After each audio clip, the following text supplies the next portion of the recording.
Tantor Audio, a division of Recorded Books, presents Afgantsy, The Russians in Afghanistan, 1979-89, by Rodric Braithwaite, narrated by Perkins. Author's note. Afghanits, plural, Afgantsy, an inhabitant of Afghanistan, a hot, sand-laden southwest wind, a veteran of the Soviet War. It was the Soviet government which sent the soldiers into Afghanistan in 1979, but it was following in the tradition of the Russian governments which preceded it. Policy was directed from the Russian capital, Moscow. The majority of those who fought in Afghanistan were Russians. I have tried to use the words Soviet and Russian in a way that makes these subtle distinctions reasonably plain, and to ensure that the non-Russians in Afghanistan are given their historical due. But I have doubtless been inconsistent from time to time. I have not adopted any of the standard scholarly systems of transliteration. My system attempts to be simple, phonetic, and as easy as may be for the non-Russian speaker. Russian speakers will be able to work out the original spelling for themselves. The sounds should be spoken as written. Some sounds, which do not exist in English, are represented thus. KH, as in Khrushchev, sounds like CH in Loch. J, as in Zhukov, sounds like GE in Rouge. An E at the beginning of a Russian word is usually pronounced ye, thus Yeltsin, not Eltsin, but Mount Elbrus, not Mount Yelbrus, because in Russian the E in this case is a different letter. I have used the English versions of names where these are more familiar. Moscow, not Moskva. Peter, not Pyotr. Alexander, not Alexander. I have preferred to end Russian surnames in ski. I prefer, inconsistently, Mikhail to Michael. I have used the names of cities, streets, and other places as they were known at the time of the action. For Afghan names I have used whatever seemed to be both common usage in English and simple to pronounce. The index contains short descriptions of people and of foreign and technical words, in the hope that this will be of help to the listener. Prologue. The young men went off to war with enthusiasm, because they had never been in a battle. Thucydides. Of course, the private soldier's field of vision is much more limited than that of his general. On the other hand, it is of vital importance to the latter to gloss over his mistakes, and draw attention only to those things which will add to his reputation. The private soldier has no such feeling. It is only to the officers of high rank engaged that a battle can bring glory and renown. To the army of common soldiers, who do the actual fighting and risk mutilation and death, there is no reward, except the consciousness of duty bravely performed. Private Warren Olney, who fought in the Union Army at the Battle of Shiloh, 1862. By no means everything that happened to me during the 2 years I was in Afghanistan is set down here. Some things I did not want to describe. We Afghansy talk among ourselves about things which those who are not in Afghanistan may not understand, or will understand in the wrong way. Vitaly Krivenko. The explosion of violence which erupted in Herat in March 1979 was beyond anything that had happened since the bloody communist coup a year earlier. Resistance to the communists was already spreading throughout the country, but this was a full-scale revolt in a provincial capital, one of Afghanistan's most important cities, an ancient centre of Islamic learning, music, art, and poetry. Power fell entirely into the hand of the insurgents, and it was a week before Afghan government forces finally regained control after the spilling of much blood. The communists had promised much. Our aim was no less than to give an example to all the backward countries of the world of how to jump from feudalism straight to a prosperous, just society. Our choice was not between doing things democratically or not. Unless we did them, nobody else would. Our very first proclamation declared that food and shelter are the basic needs and rights of a human being. Our program was clear: land to the peasants, food for the hungry, free education for all. We knew that the mullahs in the villages would scheme against us, so we issued our decrees swiftly so that the masses could see where their real interests lay. For the first time in Afghanistan's history, women were to be given the right to education. We told them that they owned their bodies. They could marry whom they liked. They shouldn't have to live shut up in houses like pets. But the communists knew that such ideas would not be welcome to the pious and conservative people of Afghanistan, and they were not prepared to wait. They had expected resistance and acted ruthlessly to put it down. It was not the time to put on kid gloves. First and foremost, we had to hold on to power. The alternative was to be liquidated, and for Afghanistan to revert to darkness. So they started a massive reign of terror. Landowners, mullahs, dissident officers, professional people, even members of the Communist Party itself were arrested, tortured, and shot in large numbers. When their friends in Moscow protested, they replied that what had worked for Stalin would work for them, too. There are various accounts of what triggered off the violence in Herat. Sher Ahmad Maladani was there at the time, and later commanded a local band of mujahideen, Muslim fighters against the Communists and the Russians. He said that the peasants in an outlying village, incensed by a decision of the local Communists to force their daughters to school, rose up, killed the Communists, killed the girls for good measure, and marched on the city. Others said that the rising took place on orders from émigrés in Pakistan, who had planned for a country-wide rebellion. Some said that the rising was led by mutinous soldiers from the 17th Division, the local Afghan army garrison. Still others said it was stirred up by agents from Iran. Whatever the basis for these stories, the peasants of the neighbouring villages gathered at their mosques on the morning of Thursday, 15th March, and moved towards the city carrying religious slogans and brandishing ancient rifles, knives, and other improvised weapons, destroying the symbols of communism and the state as they marched. They were rapidly joined by the people of Herat itself.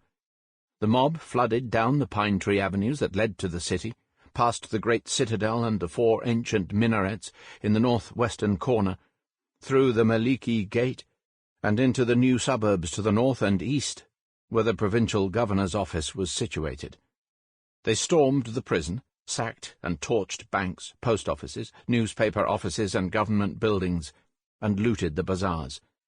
They tore down the red flags and the portraits of the communist leaders. They beat people not wearing traditional Muslim clothes. Party officials, including the governor himself, were hunted down and killed. So were some of the Soviet advisers who were working in the city and were unable to make their escape. By noon, most of the city was in rebel hands. That evening there was dancing in the bazaars. In the months and years that followed, the story of what happened in Herat on those March days grew mightily in the telling, fanned by the reports of courageous but uncritical Western journalists who had no way of checking what they were told. The mutilated bodies of 100 Soviet advisers, their wives and children, were said to have been paraded through the streets. It was confidently asserted that Soviet long-range bombers had pounded the city for 2 days. Up to 20,000 people were said to have died in the rebellion and its aftermath. As so often during the Soviet war in Afghanistan, facts were hard to establish and hard to distinguish from myth-making. Most of the figures about the Herat Rising have been much exaggerated. But whatever the truth of the matter, the immediate reaction of the communist government in Kabul was to panic and to ask Moscow to send military forces to put the rising down. The Soviet Politburo debated the question for 4 whole days, and then came to a very sensible conclusion. They would not send troops, though they would supply the Afghan government with additional military and economic aid. As the Soviet Prime Minister, Alexei Kosygin, 1904 to 1980, told the Afghan President, Nur Mohammad Taraki, 1913 to 1979, "If we sent in our troops, the situation in your country would not improve. On the contrary, it would get worse. Our troops would have to struggle not only with an external aggressor, but with a part of your own people, and people do not forgive that kind of thing." In the event, the Afghan government was able to put down the Herat Rising on its own. But a slow-burning fuse had been lit. Unrest and armed resistance continued to spread throughout the country. Infighting within the Communist Party grew increasingly bloody, until it culminated in September with Taraki's murder by the Prime Minister, Hafizullah Amin, 1929 to 1979. For the Russians, this was the last straw. Driven step by step, mostly against their will, they tried to get a grip. Their decisions were bedevilled by ignorance, ideological prejudice, muddled thinking, inadequate intelligence, divided counsel, and the sheer pressure of events. Needless to say, the experts who actually knew about Afghanistan, and there were many of them in the Soviet Union in those days, were neither consulted nor informed. In December 1979, Soviet troops poured into Afghanistan. Soviet special forces seized key objectives in Kabul, stormed Amin's palace, and killed him. The intentions of the Soviet government were modest. They aimed to secure the main towns and the roads, stabilize the government, train up the Afghan army and police, and withdraw within 6 months or a year. Instead, they found themselves in a bloody war from which it took them 9 years and 52 days to extricate themselves. The Afgantsy, the soldiers who did the actual fighting, came from all parts of the Soviet Union, from Russia, Ukraine, Belarus, Central Asia, the Caucasus, the Baltic states. Despite the great differences between them, most thought of themselves as Soviet citizens. That changed towards the end, as the Soviet Union began to disintegrate, and men who had been comrades in arms found themselves living in different and sometimes hostile countries. Many took years to find their feet again in civilian life. Some never did. None shook free of the memories of their common war. Part 1. The Road to Kabul. The country is extremely well adapted to a passive resistance. Its mountainous nature and the proud and freedom-loving character of its people, combined with the lack of adequate roads, makes it very difficult to conquer and even harder to hold. General A. Sneserev, 1921. 1. Paradise Lost. It took the Russians 250 years to get to Kabul. The British started later, but got there sooner. Both were driven by the same imperial logic. The Russian foreign minister, Prince Gorchakov, 1789 to 1883, set it out in December 1864. The position of Russia in Central Asia is that of all civilized states, which are brought into contact with half-savage, nomad populations, possessing no fixed social organization. In such cases it always happens that the more civilized state is forced, in the interest of the security of its frontiers and its commercial relations, to exercise a certain ascendancy over those whose turbulent and unsettled character makes them undesirable neighbors. In their turn, these newly pacified regions had to be protected from the depredations of the lawless tribes beyond them. The Russian government therefore had to choose between bringing civilization to those suffering under barbarian rule and abandoning its frontiers to anarchy and bloodshed. Such has been the fate of every country which has found itself in a similar position.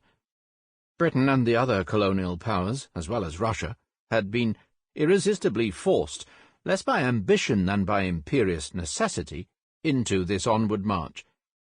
The greatest difficulty, Gorchakov rightly concluded, lay in deciding where to stop.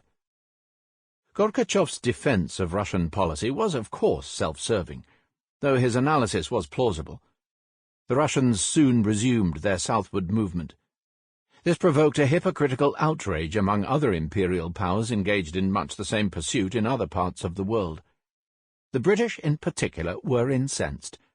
In the last part of the 19th century, they created the romantic myth of the Great Game, brilliantly fuelled by Rudyard Kipling in Kim, in which gallant British officers rode into the Himalayan mountains and the desert lands to their north, and risked their lives to frustrate the knavish tricks of sinister Russian agents seeking to subvert the Indian jewel in the imperial British crown.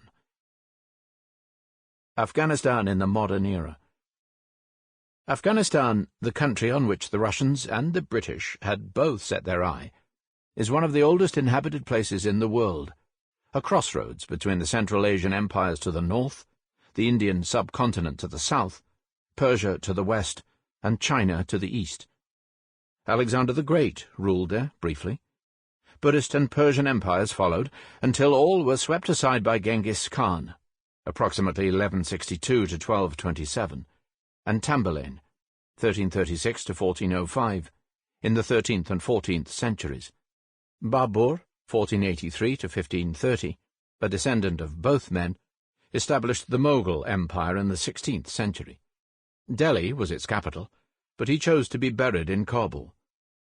Despite successive wars, the bulk of Afghanistan's cultural heritage remains intact, albeit under threat. It is still one of the greatest cultural storehouses of all Asia. The people of Afghanistan are divided by race into Pashtuns, Tajiks, Uzbeks, Hazaras, and other lesser ethnic groupings. Each of these is subdivided into clans, defined often by the accidents of geography, as so often in mountainous regions. And each clan is further divided into often mutually hostile families. All are ruled by an ethic of fierce pride, martial valour, honour, and hospitality, mediated by the institution of the blood feud. At all levels, from the local to the central, politics and loyalties are defined by conflicts and deals between these groups, and even between individual families. There is thus little sense of a national entity on which to build a functioning unitary state. Most Afghans are Sunni Muslims. The Pashtuns make up 2/5 of the population, and their language, Pashtu, is one of the 2 official languages of the country. Most of them live in the southern part of the country, and in neighbouring Pakistan, on the other side of the Durand Line, the artificial frontier drawn by the British at the end of the 19th century. But substantial numbers live in the north, where they were settled at the end of the 19th century to reinforce Kabul's control over the non-Pashtun inhabitants. The Pashtuns used to consider themselves, and were considered by outsiders, to be the true Afghans. Some still do, which is not well taken by the rest. The next largest groupings, the Tajiks, 27%, who live in the north and west, and the Uzbeks, 9%, who live in the north, are related to the peoples across the border in what used to be Soviet Tajikistan and Uzbekistan. Many Tajiks and Uzbeks fled into Afghanistan when the Bolsheviks were imposing their regime in Central Asia in the 1920s and 1930s. The Tajiks speak Dari, the Afghan form of Persian, the second official language. The Hazaras, 9%, live in the central mountains and are said to be descended from the Mongols. They are Shias, and the rest of the country despises them as infidels. They are often found in menial positions, and they have often been persecuted. But when occasion calls, they, too, are effective warriors. Afghanistan's modern history was shaped by 3 remarkable rulers: Ahmad Shah Abdali, approximately 1722 to 1773, Dost Muhammad, 1793 to 1863, and Abdur Rahman, approximately 1840 to 1901. They and their successors have always had to tackle 4 main tasks. The first has been to preserve a semblance of national unity, despite ethnic divisions, local lawlessness and violence, the arrogance of provincial satraps, and the determination of most Afghans to preserve their independent way of life, whatever the plans and intentions of the government in Kabul. Any Afghan government has to try to negotiate a compromise where it can, and to suppress dissent and rebellion, often by the most ruthless means, where it cannot.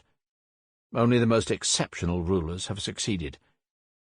The second task has been to preserve the independence of the state from the depredations of outside powers. Afghan foreign policy has usually combined a precarious neutrality with a willingness to distance itself from one predatory rival in return for a guarantee of security and a large bribe from the other. This policy has often failed, and Afghanistan has often been successfully invaded. But invaders have always found it even harder than its own native rulers to manage the country. Sooner or later they have preferred to cut their losses and pull out, and that has always been Afghanistan's ultimate defense.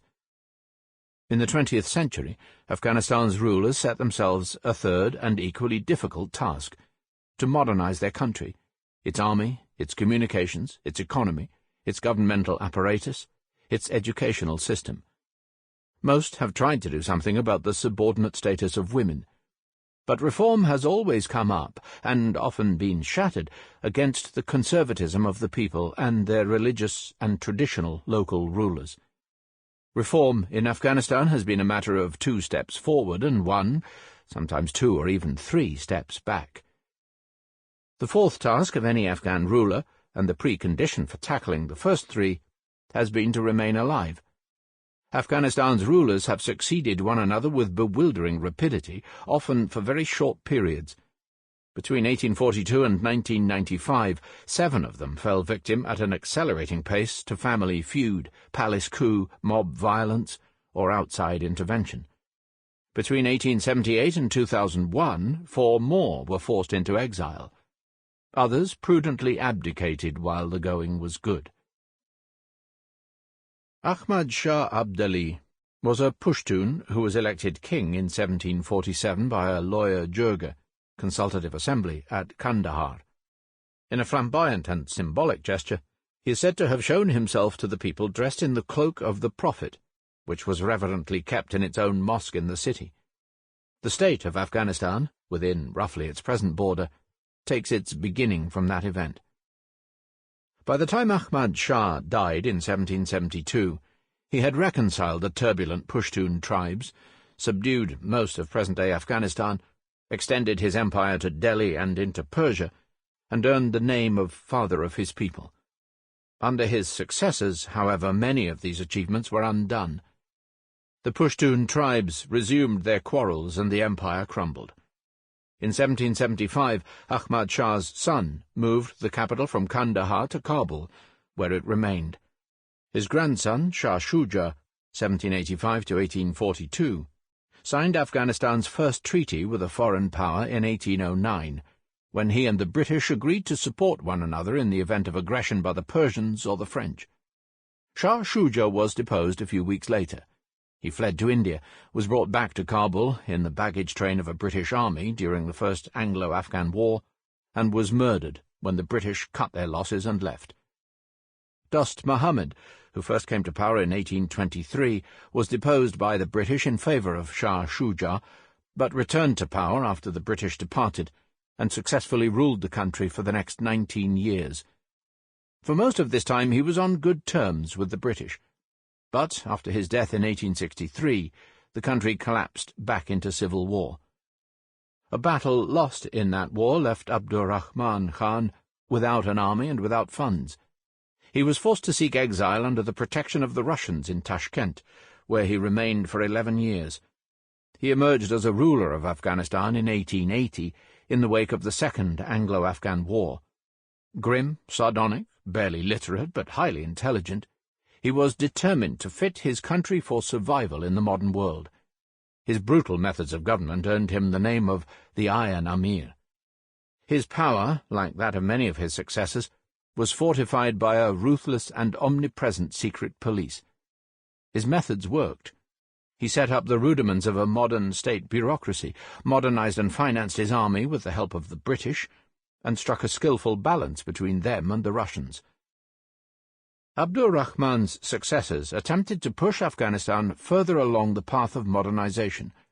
His son, Habibullah, 1872–1919, was assassinated in 1919 and succeeded by Amanullah, 1892–1960, who took advantage of British weakness at the end of the Great War to invade India.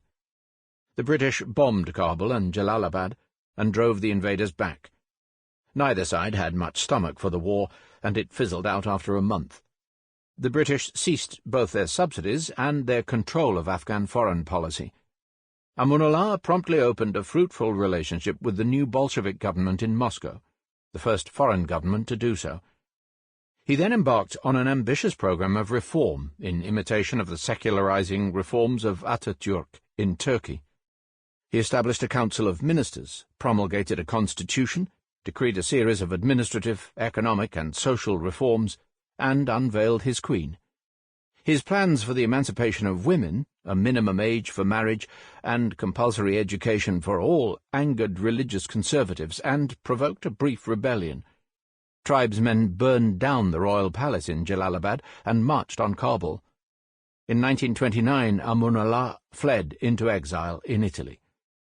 Nadir Shah, 1883 to 1933, a distant cousin of Amanullah, seized the throne, reimposed order, but allowed his troops to sack Kabul because he had no money to pay them. He built the first road from Kabul over the Salang Pass to the north, and continued a cautious program of reform until he was assassinated in 1933. His son, Zahir Shah, 1914 to 2007, reigned from 1933 to 1973. This was the longest period of stability in Afghanistan's recent history, and people now look back on it as a golden age. Reform continued. A parliament was elected in 1949, and a more independent press began to attack the ruling oligarchy and the conservative religious leaders. In 1953, Zahir Shah appointed his cousin Daoud, 1909 to 1978, as Prime Minister. Daoud was a political conservative, but an economic and social reformer. For the next 10 years he exercised a commanding influence on the king. He built factories, irrigation systems, aerodromes and roads, with assistance from the USSR, the USA, and the German Federal Republic. He modernized the Afghan army with Soviet weapons, equipment, and training.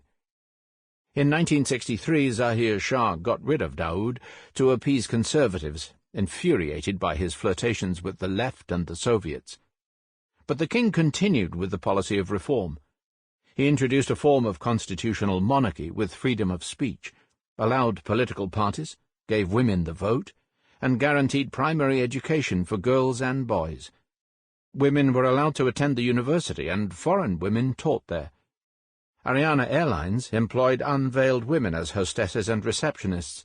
There were women announcers on Kabul radio, and a woman was sent as a delegate to the United Nations. During all these years, the educational system was systematically developed, at least in the capital city.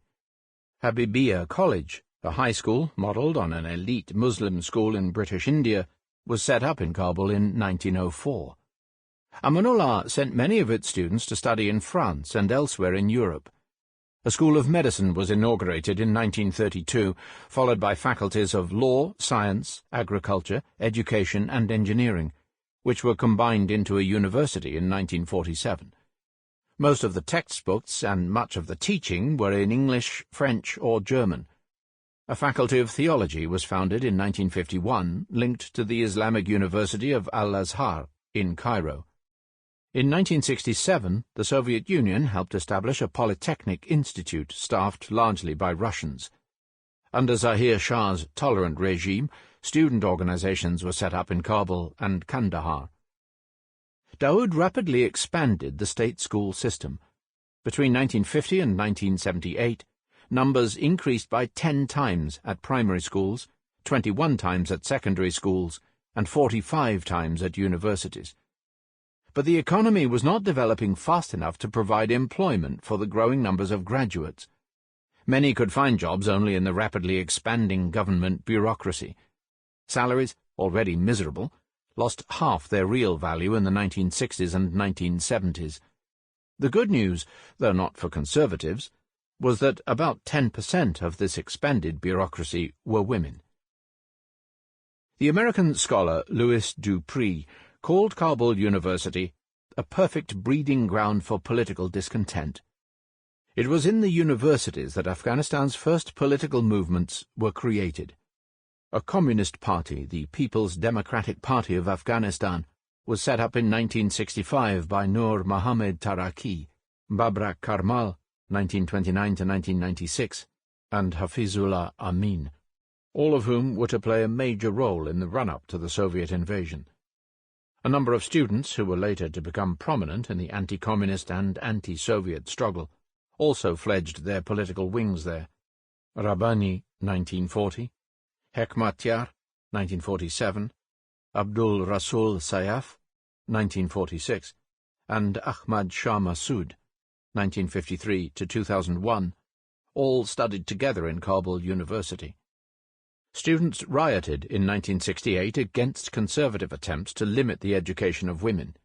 In 1969 there were further riots, and some deaths, when high school students protested against the school management. The university was briefly closed. Social and political dissatisfaction increased with the return of... Sample complete. Ready to continue?